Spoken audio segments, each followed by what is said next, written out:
Hello, welcome to Middle East in Depth, part of Levant TV's Press Reviews. David Blair writes an article in the Telegraph looking at the potential Iran nuclear accord and why it is really mattering and important. For more than a decade, he says, Iran's nuclear ambitions have threatened to cause a new war in the Middle East. Back in 2002, he says, Iran was found to have constructed 2 secret nuclear installations. One of these sites was an uranium enrichment facility, the other was a plutonium plant.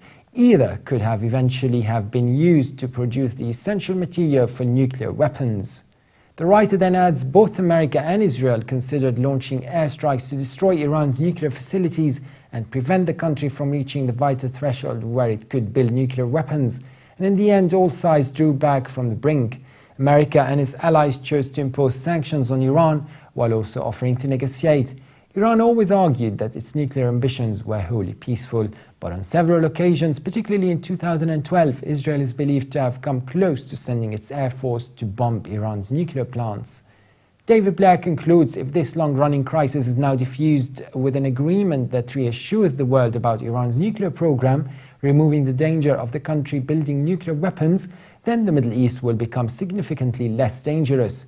So there is one simple reason why an Iran nuclear deal matters. He says if the negotiators on all sides can reach agreement, this would make a new war less likely. America and Iran might even begin to cooperate against common enemies like ISIS. And if, on the other hand, there is no deal, then the days of crisis and escalation might return. Blair asserts whether or not there is a nuclear agreement in Vienna may be nothing less than a question of war or peace.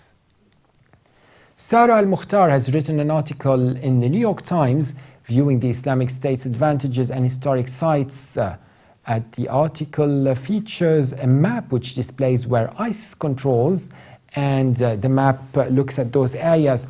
Amr Al-Azam, a professor of Middle East history and anthropology at Shawnee State University for the Middle East Institute, wrote about how the Islamic State took advantage of an already thriving trade in looted antiquities that had been established during years of conflict in Iraq and Syria.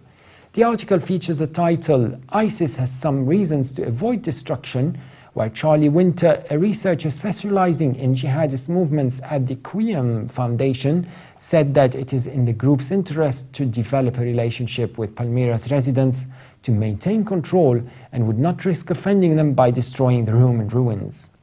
We can see from the article that ISIS gains enormous propaganda values from the attention. In March, the Islamic State released videos showing its militants shooting at and bulldozing Hatra and Nimrud ancient sites in northern Iraq.